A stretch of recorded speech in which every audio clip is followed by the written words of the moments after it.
Mi suegra, la mujer que solía vivir con tanta frugalidad que ni siquiera encendía el ventilador en los días de calor sofocante, ahora está tirando en secreto decenas de miles de dólares en manos de un amante al que nunca ha conocido en persona. Ella cree que él se casará con ella, la llevará a Estados Unidos y pagará todas sus deudas. Atrapada en el espejismo de un romance virtual, ha empeñado su coche, sus tierras e incluso bienes que pertenecían a sus nietos. Sabemos que está siendo estafada, pero cada advertencia cae en saco roto. Ahora toda la familia se enfrenta a una decisión dolorosa: o la despertamos de este sueño peligroso, o la vemos destruir con sus propias manos su vida y la de quienes la rodean. Y yo, el yerno que siempre prefería mantenerse al margen, debo convertirme en quien lidere esta última intervención. Durante meses mi suegra ha estado atrapada en una estafa amorosa por Internet. Pero a diferencia de las veces anteriores, cuando perdió unos pocos miles de dólares y luego lo dejó, esta vez parece completamente absorbida. Descubrimos que ya había enviado casi $50,000 a un hombre que afirmaba ser un empresario exitoso, con problemas temporales en el extranjero. «Solo ayúdame esta vez y yo cuidaré de ti el resto de tu vida», le escribió. Palabras dulces, peligrosamente dulces. Tan dulces que mi suegra llegó a creer que él era el amor ideal de su vida, el hombre que la sacaría de su vida monótona en el pueblo y la llevaría hacia un futuro más brillante, Estados Unidos.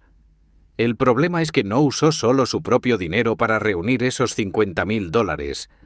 Empeñó todo lo que pudo el coche de su hija, valorado en unos $15,000, pero lo empeñó por solo 3 ninotes 0 CTR.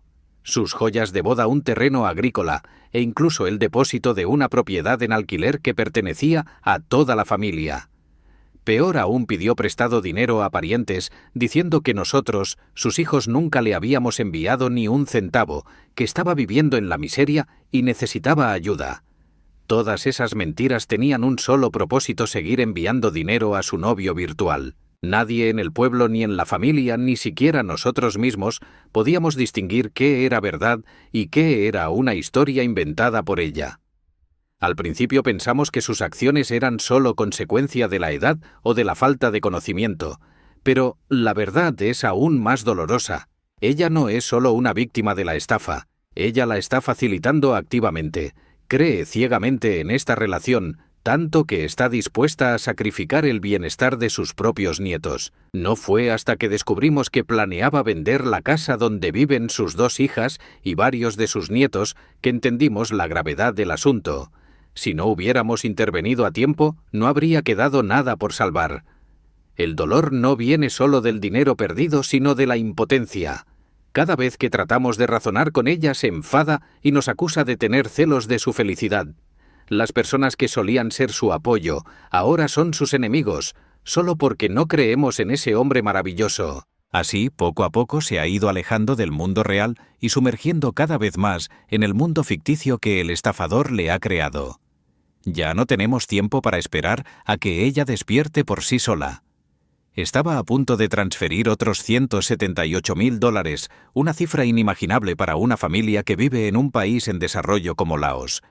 Por suerte logramos detener esa transacción. Pero si no actuamos con firmeza, no hay garantía de que no encuentre otra forma de seguir adelante. Esto no es solo una estafa financiera, es una adicción a sentirse amada, deseada, a poder soñar. Y como toda adicción, si no se interviene a tiempo, las consecuencias no caerán solo sobre la víctima, sino también sobre todos los que la rodean. Si perder bienes ya fue suficiente para dejarnos atónitos, lo que ocurrió detrás de todo eso hizo que la situación fuera aún más difícil de aceptar. Mientras mi suegra entregaba con total tranquilidad cada dólar y cada metro cuadrado de tierra al estafador, era nuestra familia, las mismas personas a las que ella acusaba de ser indiferentes y de haberla abandonado, quienes en silencio habían sostenido su vida durante años. Mi esposa ha hecho demasiado por su madre. En los últimos 4 años, mientras cuidaba de nuestra pequeña familia, también transformó en silencio la antigua casa de su madre, en Laos, en un lugar mucho más digno para vivir. Se renovó el patio, se amplió la casa, se repararon las instalaciones eléctricas y de agua, Y no solo eso, mi esposa incluso dejó su coche personal, que aún era prácticamente nuevo, para que su madre lo utilizara como una muestra de respeto y gratitud filial. Además de esas inversiones, cada mes le enviábamos $700 estadounidenses para sus gastos diarios, una suma nada despreciable en una zona rural de Laos donde el costo de vida no es elevado. Sin embargo, ella siempre decía que no alcanzaba, que no tenía suficiente para la comida, para arreglar la lavadora, para ir al médico. Cuando le preguntábamos por ese dinero mensual, respondía que no era suficiente, que éramos tacaños. Y lo peor, les decía a los vecinos, parientes, incluso a desconocidos, que sus propios hijos nunca le habían enviado ni un centavo. Cada una de esas mentiras le servía como herramienta para pedir prestado más. Y lo más aterrador es que mucha gente le creía. En el campo la gente no suele verificar demasiado. Ven a una madre mayor con ojos tristes y voz melancólica y suponen que dice la verdad. No saben que apenas recibe el dinero lo transfiere en secreto a su supuesto novio. Un círculo vicioso sin fin, alimentado por la confianza y la mentira.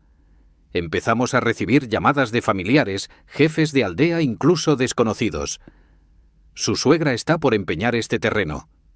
Me pidió prestado 10 millones de kip para ir al médico, y cuando investigábamos, todo resultaba ser mentira. No había enfermedades ni reparaciones, solo excusas para seguir transfiriendo dinero. Incluso trató de empeñar bienes que no estaban a su nombre, ya fuera falsificando documentos o aprovechándose de la confianza de los familiares. Nos dolió profundamente darnos cuenta de que la imagen de una madre trabajadora y sacrificada que tanto respetábamos se estaba transformando en alguien obsesionada con un amor ficticio, dispuesta a dañar a cualquiera para protegerlo. Hijos, nietos, parientes, nadie escapaba de su red de engaños, y lo más doloroso fue que todo lo que habíamos hecho por ella fue completamente negado. Rechazó nuestra ayuda frente a los demás para construir una historia trágica que conmoviera a la gente y la llevara a prestar dinero. La herida no está en el dinero, está en la traición. Cuando la devoción filial se convierte en una herramienta de manipulación, nos vemos obligados a preguntarnos: ¿el amor familiar aún es suficiente para mantenerla conectada con la realidad? Y si no lo es, ¿queda alguna otra forma de evitar que mi suegra destruya con sus propias manos la vida que nuestra familia ha construido con tanto esfuerzo? Al darnos cuenta de que la ayuda sincera había sido rechazada, que los bienes se estaban perdiendo uno por uno y que el honor de la familia estaba siendo distorsionado por alguien de los nuestros, no nos quedó más remedio que enfrentar una verdad dolorosa. Mi suegra ya no era solo una víctima de una estafa amorosa, sino que poco a poco se estaba convirtiendo en una cómplice activa del mismo hombre que la engañaba.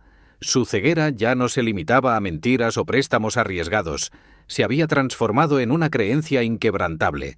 Para ella, el hombre detrás de la pantalla del teléfono era la encarnación de la esperanza, la puerta hacia el sueño americano, la salida de una realidad que ella veía como pobre, estrecha y llena de abandono.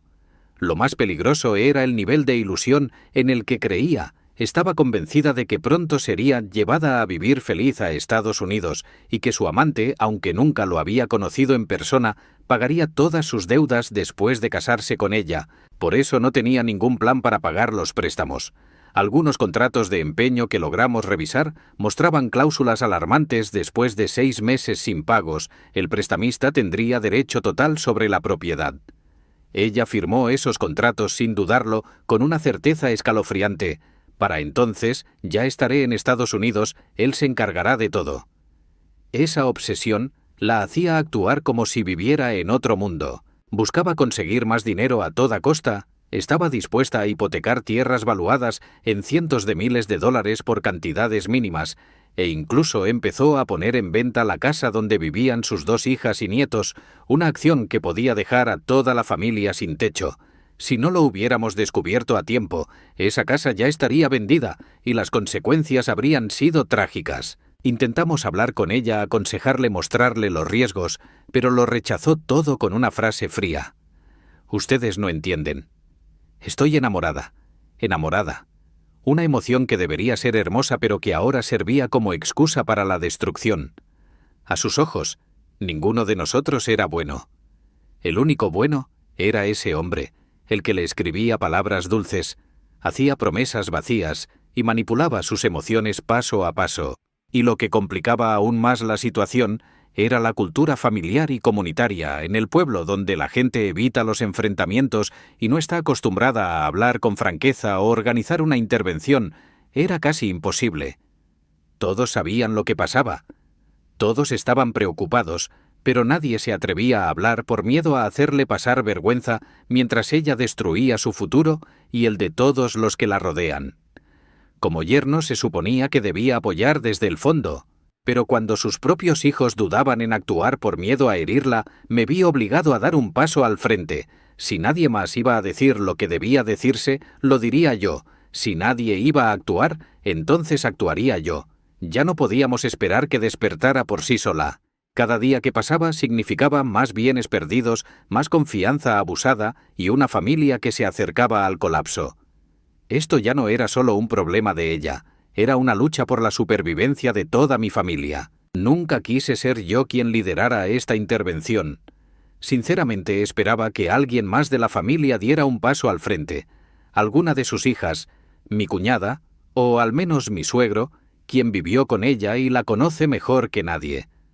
Pero cuando todos guardaron silencio por miedo al conflicto, por respeto al deber filial profundamente arraigado en la cultura, entendí que si yo no daba el paso, no lo haría nadie.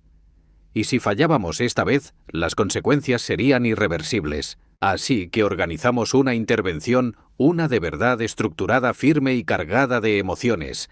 Ya no se trataría de consejos vacíos ni de simples sacudidas de cabeza como en ocasiones anteriores. Esta vez invitaré al menos a 10 personas cercanas a ella, sus 2 hijas, su ex-esposo, nietos, algunos parientes de confianza e incluso un representante del gobierno local. Si es necesario, cada uno leerá una declaración de impacto emocional expresando sus sentimientos, pérdidas y las consecuencias reales que sus acciones han provocado. No habrá más suavidad, no más fingimientos. Empezamos a prepararnos antes de regresar a Laos. Mi cuñada y mi suegro ya habían acudido a las autoridades locales para solicitar la suspensión temporal de su capacidad de vender o transferir bienes importantes. El segundo terreno, la casa en el centro de la ciudad y su parte del negocio familiar quedaron bloqueados bajo acuerdo con la comunidad. Esa era nuestra última línea de defensa, porque bastaría una sola firma suya para perder propiedades valoradas en cientos de miles de dólares en un solo día. También dejamos de enviarle dinero.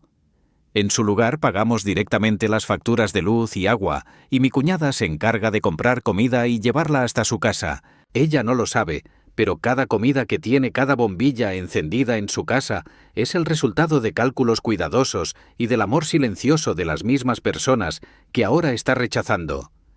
Su teléfono inteligente, la vía por la que el estafador siembra sus ilusiones, será reemplazado por un teléfono Nokia ladrillo. Ya lo tenemos listo. Calculo que la intervención durará al menos 5 o 6 horas. Habrá lágrimas, gritos y una negación feroz de su parte. Pero estoy dispuesto a eso. Estoy dispuesto a ser el malo si es necesario, porque esta es la última oportunidad. Todos estamos de acuerdo si después de esta intervención ella sigue aferrada a ese sueño irreal, si continúa empeñando o tratando de vender los bienes de la familia, entonces nos retiraremos por completo, sin rescates, sin ayudas, sin más intervenciones. Le dije a mi esposa, no puedo permitir que sigas cargando con esto. Si ella hipoteca esa casa, la casa donde viven tu hermana y tus sobrinos, nos detenemos. Nunca imaginé tener que enfrentarme directamente a una madre anciana, pero ya no se trata de una madre común, es una mujer atrapada en una fantasía y cada una de sus decisiones está arrastrando a toda la familia al fondo. Esta intervención es el último intento de traerla de vuelta a la realidad. No hay nadie más, no hay camino de regreso, o ella despierta o tendremos que soltarla. Y como el hombre que alguna vez fue llamado el buen yerno, haré todo lo que esté en mis manos para proteger este hogar que está a punto de romperse en pedazos, aunque nos habíamos preparado meticulosamente para la intervención desde la lista de participantes hasta los más mínimos detalles, como ¿Qué decir los documentos de apoyo e incluso la disposición de los asientos en la sala? Ninguno de nosotros podía estar seguro. ¿Estaría mi suegra lo suficientemente lúcida como para escuchar? ¿O todo se convertiría en una escena desgarradora, donde ella seguiría interpretando el papel de víctima y nosotros seríamos vistos como los que arruinan su felicidad? Cuando planeábamos la intervención pensé que había considerado todos los escenarios posibles, pero hubo una sugerencia inesperada de mi esposa que me hizo detenerme. Dijo: ¿y si llevamos a mamá a recibir tratamiento? Al principio creí que lo decía por decir, pero no, la hermana menor de mi esposa que vive con su madre ya había investigado en silencio y contactado con un hospital en la capital. Allí tienen un programa de apoyo psicológico y tratamiento de adicciones conductuales, especialmente para personas que han sido víctimas de estafas emocionales y desarrollan delirios o percepciones distorsionadas de la realidad. Después de presentar el caso de nuestra madre, el hospital aceptó recibirla e incluso ofreció colaborar con las autoridades si fuera necesario hospitalizarla de manera obligatoria. No fue una decisión fácil. Internar a la propia madre en un centro de salud mental en un país donde aún existen muchos prejuicios hacia la salud psicológica es casi como declararle la guerra a toda la familia. Habría murmullos, enojo y muchas miradas de desaprobación por parte de los parientes. Pero entonces mi esposa y yo llegamos a una pregunta clave. Si no lo hacemos, ¿qué va a pasar después? Ella ya había perdido unos pocos miles de dólares, luego 50.000. La próxima vez podrían ser 100.000, la casa donde vive o toda la tierra destinada a la educación de sus nietos. Ya no tiene la claridad para distinguir entre lo real y lo falso, lo correcto y lo incorrecto. Nadie en su sano juicio firmaría un contrato de empeño con el pensamiento. Para entonces, ya estaré en Estados Unidos y él pagará todo. Eso no es solo una ilusión. Es una distorsión cognitiva que necesita tratamiento profesional. Nos pusimos en contacto con la policía local, les explicamos la situación de mi suegra y entregamos las pruebas historiales de transferencias, contratos con prestamistas, mensajes con el estafador y testimonios de familiares. Lo que me sorprendió fue que no nos rechazaron. De hecho, dijeron que ya habían visto muchos casos similares, adultos mayores solos manipulados a través de Internet. Tras algunos trámites legales, el hospital aceptó coordinar con las autoridades para trasladarla obligatoriamente si la intervención fracasaba. No sé si funcionará. Tal vez ella nos guarde rencor, tal vez se resista y vea esto como la traición definitiva. Pero prefiero que me odie antes que ver a toda la familia derrumbarse por un amor que nunca fue real.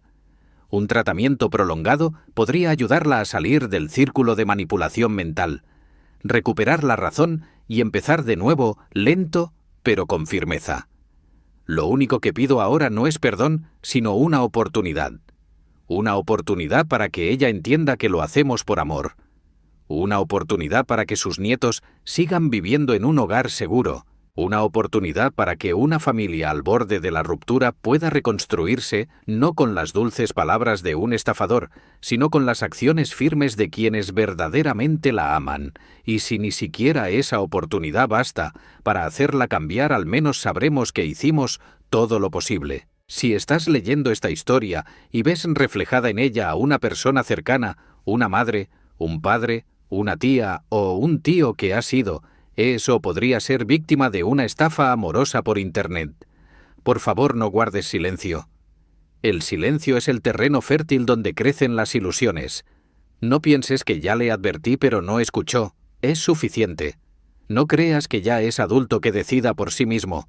Es lo correcto. El amor no entiende de edades, pero la confianza puesta en el lugar equivocado puede destruir a toda una familia. Los estafadores no solo buscan dinero, apuntan a la soledad, al deseo profundo de ser amado, de sentirse valorado. Son necesidades muy humanas, muy reales, y justamente por ser reales son fáciles de manipular. Si puedes alzar la voz, hazlo. Si puedes actuar, actúa. Sé valiente para ser el malo por una vez, si eso puede salvar a tu ser querido de cometer un error que marque toda su vida. Tal vez se enojen contigo, tal vez te odien por un tiempo, pero seguirán aquí con una oportunidad real de amar, de perdonar, de empezar de nuevo, y eso es lo más valioso que existe. Esta historia termina aquí. Si te pareció valiosa, déjanos un comentario, un like, compártela y suscríbete para que podamos seguir creando más videos como este. Gracias por escucharnos, cuídate mucho y hasta la próxima.